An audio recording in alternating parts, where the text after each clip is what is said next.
Morning, Janine and Jackie and Silvana. Derek, good morning. How does this never get old? This greeting one another in the morning. Good morning.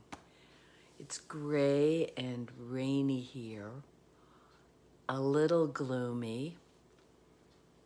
I opened my eyes this morning and my first thought is generally the same. It's a quote from the Dalai Lama. Every day think when you first wake up, I am so fortunate to have awakened this morning. That's always a good way to start out the day, to be alive. Grateful that you woke up. I am so fortunate to have awakened this morning. I am alive. I have a precious human life. I will not waste this day. I will direct all my efforts toward improving myself for the benefit of all beings everywhere. Starting out with meditation in the morning is such a great way to kind of commit to that. You're going to sit and do what we call svadhyaya. It's one of the 5 niyamas in the 8-limb path of yoga, in classical yoga. And it means self-study, to study the scriptures, to study the texts, the root texts of your tradition, but also means to be self-observant, to be mindful of how we go. So we've been working for the past, last week too, we started looking at the 5 hindrances that the Buddha taught that are obstructions, obstacles to our ability to concentrate and to maintain equipoise and peace of mind, and that sort of create, as Joseph Goldstein says, the web of illusion. To see the web, gotta have an itchy nose. Oh, sorry. I know that's not the best thing to be doing on a, but an itch is an itch, right? The web of illusion spun by the force of desire. I love that quote. Yesterday we talked about how to work with desire. This idea of chasing after things and pushing things away and trying to manipulate reality to accommodate our comfort, to make ourselves more comfortable, to make ourselves more comfortable is a good word, to have things go the way we think we want they should go to make us happy, right? Rather than just trusting. And that's interesting because that's one of the 5 hindrances is doubt. Rather than trusting the universe to know what's best for us, what teaching do I need right now? And if it's uncomfortable and if it's painful, then we don't really want to go through it. We want to be anywhere else but here. Yoga is trying to teach us to be present, to be here, to be in relationship with what is. And again, I say this a lot, that doesn't mean you lie down and let the world run over you. But in this moment, once this moment is manifest, that's the way it is. Right? And there are always going to be things going on that we don't like or that are illegal or unjust or unfair. And we can work for that change. But if it's present in this moment, there's really no choice but to accept what is in this moment. And then we can, with right action, we can say, okay, what steps am I going to take? What did we talk about yesterday with desire? I think there were 4 things, 1, 2, 3, 4. The first was, I want to go over them again. We can work on aversion on Thursday and Friday, but I'd like to look at these quickly again. I want to have a little longer meditation this morning. First, this struggle against change, that I want to keep things just the way they are because I'm comfortable. So we're constantly battling change.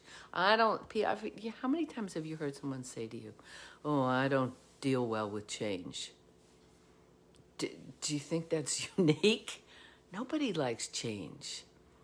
We all confuse that which is impermanent with permanence. We think that, I can give examples of that all day. We think our parents are always going to be here, our kids, our house, our job, our retirement account, and yet we're constantly being given examples of impermanence. We lose things. Things leave us. Things change constantly. So, and I think yesterday I gave the example of the serenity prayer. Be mindful of the difference between things you can change and things you can't. And practice generosity, practice seva, practice, when you have a craving for something. I talked about the maple donut yesterday. Geshe Michael Roach's example of, do you love something enough? You have a desire for something? Can you share it? Can you give it away? Can you, cultivate gratitude? Sometimes when there's a desire for something or a situation to be in a certain way, or a condition that we'd like to bring about, it's something we don't have that we want in our life. We want for ourselves, whether it's a thing or an environment or a situation or something. And focusing on what we don't have always causes anxiety and pain and suffering. The Buddha taught, where did I write this? All desire for stuff, and in the same way, all aggression, all resistance, it becomes a source of pain. If you're focused on something you want that you desperately need to have, it may not be the right thing for you. It may be that it's best if you don't have it. It's always a good thing to pray not to get the things you want that aren't good for you. Did you follow that? Please don't, if I want something, right? My plea to the universe is don't grant me that which does not contribute to personal growth and evolution and greater wisdom and greater joy and greater gratitude. So cultivating gratefulness, appreciation for what we have. Oh my God, the fact that we're here. We're so privileged to be at this stage of our personal growth. You may feel like, oh my God, I don't have it together and my meditation's terrible. I don't know where I'm going to live. I'm coming back from a year of not work. We're still here. We're still conscious. We're still awake. We still are of value. To get to this point in your awareness indicates tremendous work in previous lifetimes. Now, you could buy into that or not. Until you have experience of it and it becomes almost tangibly, becomes knowledge that is almost tangible for you, then you realize, yeah, it does seem like I've been around this circle a few times, like 10,000 times according to the Buddha. And so Pratipaksha Bhavana, cultivate the opposite. And Patanjali tells us that in the Yoga Sutra, when negative thoughts arise, when you notice, a greediness, when you notice an unhealthy desire, when you notice any kind of unwholesome thought, and we worked with that months ago, differentiating between wholesome thoughts and unwholesome thoughts. one leads to happiness and the other leads to suffering. And one leads to freedom and the other leads to pain. Cultivate the opposite. Notice and shift your focus from wanting to appreciating. So that was it. And I hope you guys saw, if you would like to keep track of those four, that I did post them on the website. Okay, good. That's it.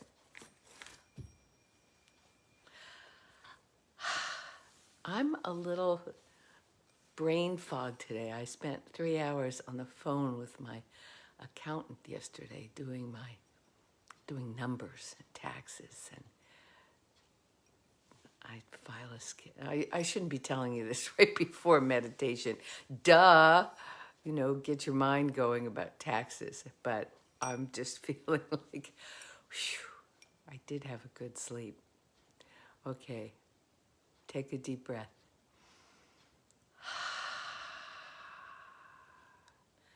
Close your eyes. Smile. Have patience with the situation this morning.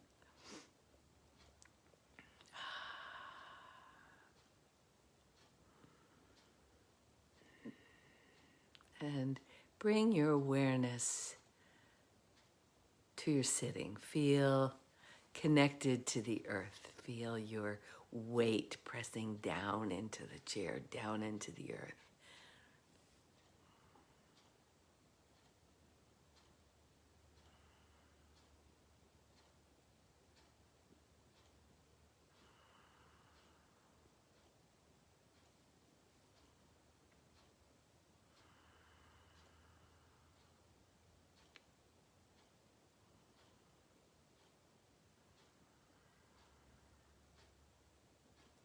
What sounds do you hear in your environment this morning?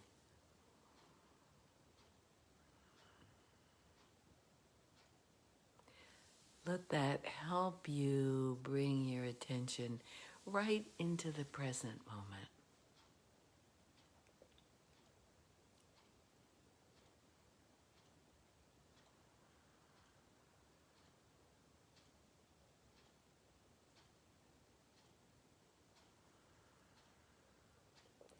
Sit with a balance between relaxed and alert. Ease and effort. An effort to be tall and interested and alert. And an ease to be relaxed, soft, accepting, observant. And now let your attention begin to settle on the breath. Breathing in, I know that I'm breathing in.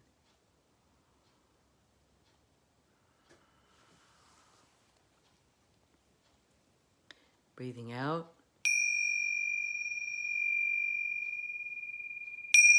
I know that I'm breathing out.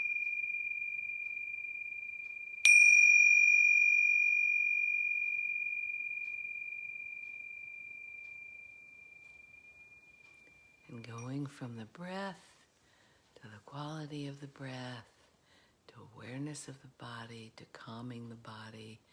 Just take a couple moments to just go through those first 4 steps, coming to joyfulness, happy, aware of my mental formations, calming my mental formations. Those are the first 8 exercises in the full awareness of breathing that help us to develop meditation.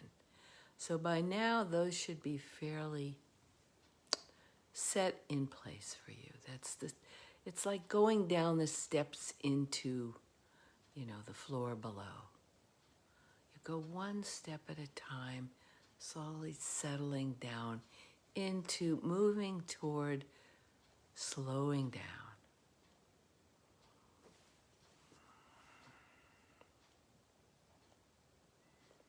Breathing in, I know that I'm breathing in. Don't rush. Breathing out, know that I'm breathing out. Really get connected to the breath in and out.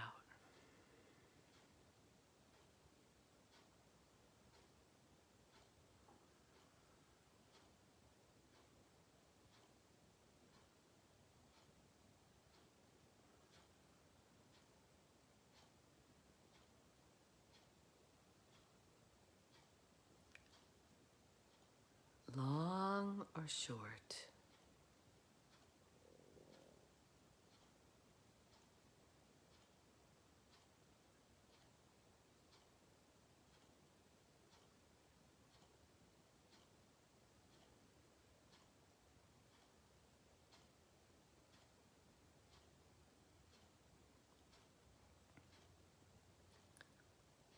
Aware of my body.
Calm the body.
In, I feel joyful.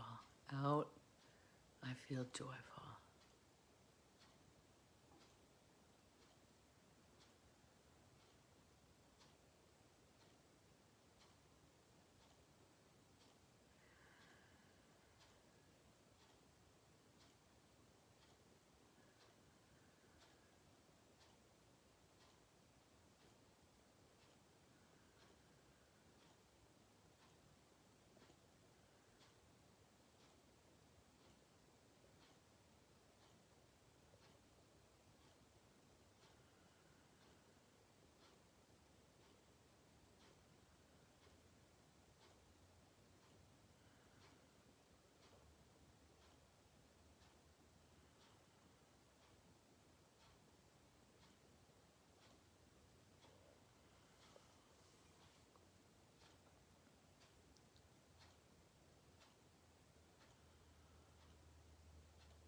Breathing in, I'm aware of my mental formations.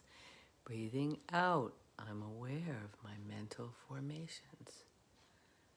Breathing in, I calm my mental formations. Breathing out, I calm my mental formations.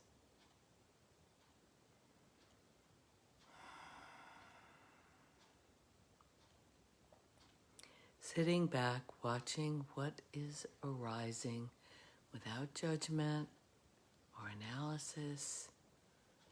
Just noticing, watching.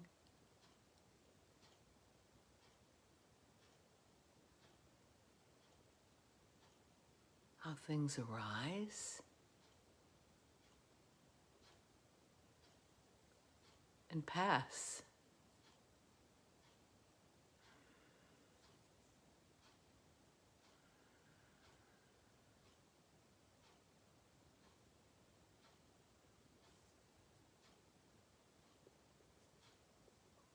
Becoming aware of how we get hooked in to a thought and carried off from the present moment. Emotionally involved, how that activates the body systems. We notice, we come back, calm the body. Return to a sense of joyfulness. Become aware of my thoughts. Calm my thoughts. Breathing in, I make my mind happy. I gladden the mind.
Keeping your eyes closed. Taking a moment to send love and healing energy to someone you know who may be going through a challenging time and need that kind of love and healing energy directed toward them. Sending them just positive thoughts of possibility, of healing and peace of mind.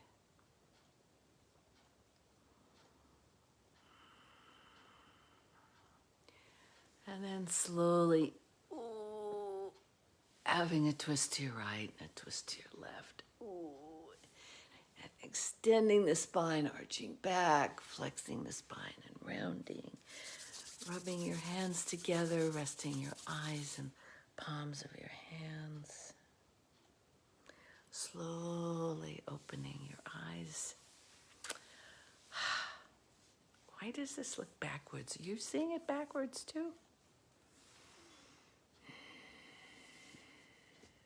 I know there's a way to turn that around.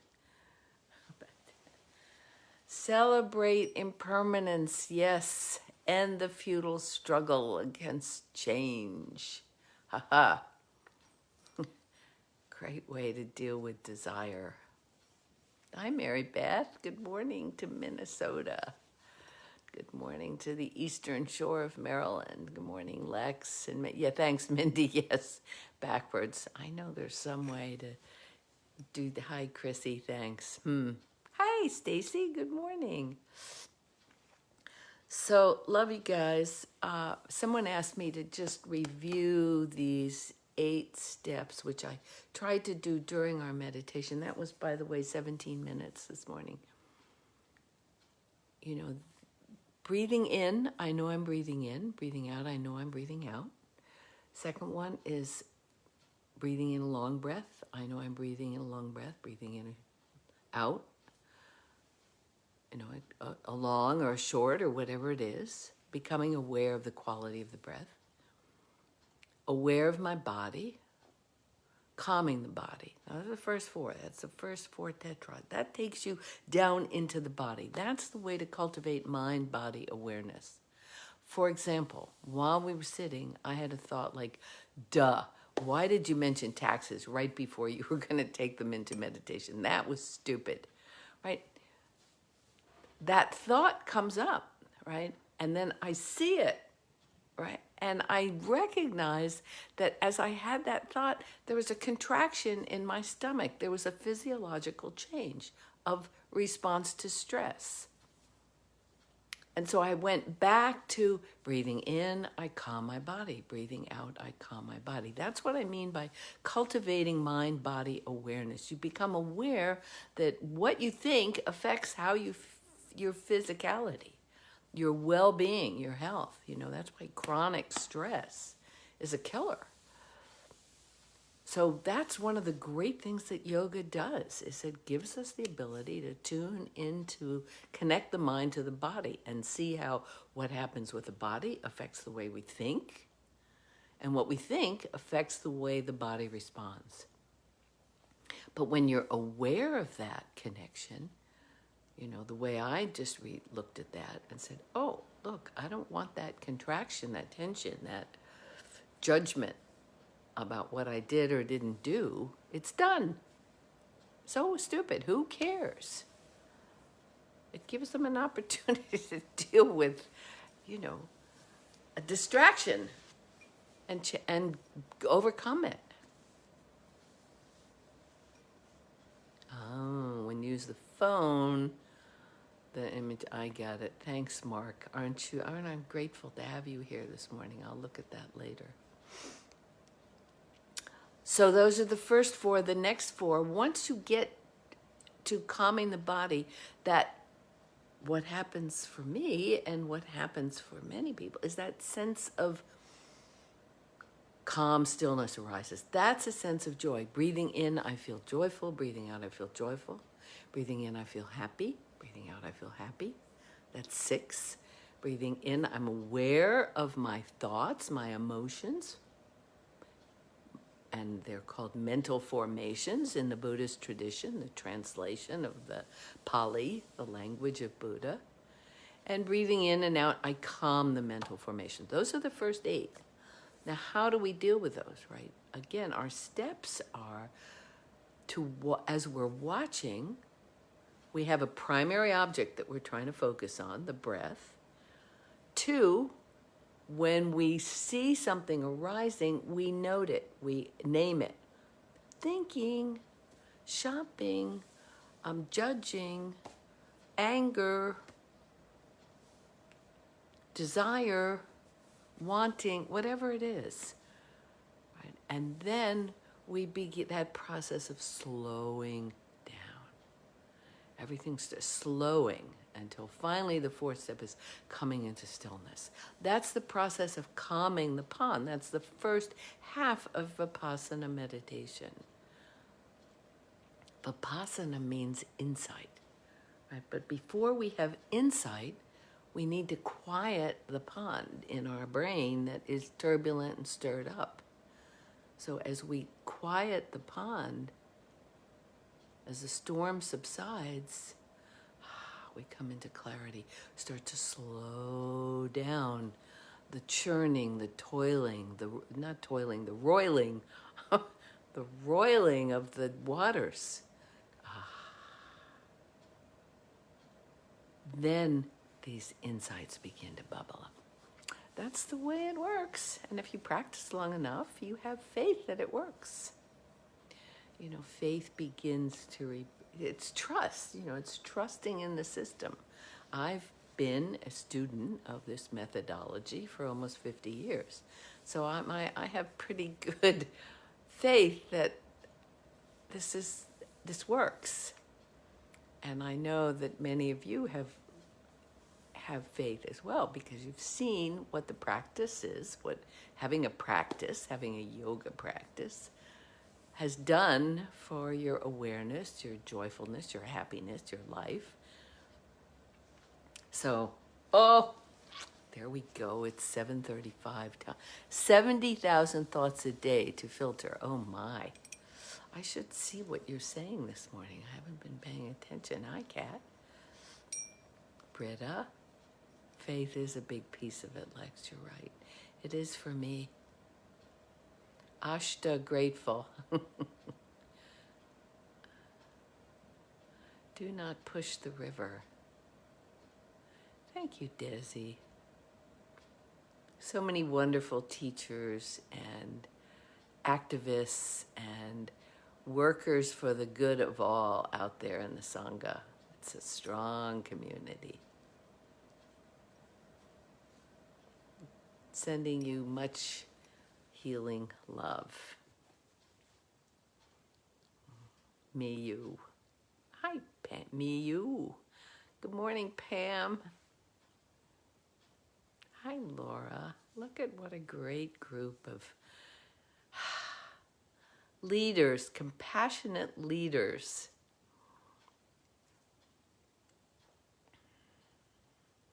Happy rainy day, Sangha. Thanks, Anne. Talk to you later. Okay, everyone. Get out there and change the world. No practice tomorrow. No live meditation with me tomorrow. Lots of recorded meditations on this website that you can go to. And you can just sit on your own for 20 minutes. You got the system down now. See you at 8, Debbie. Thank you. And I will see you all Thursday morning. Take care. Bye for now.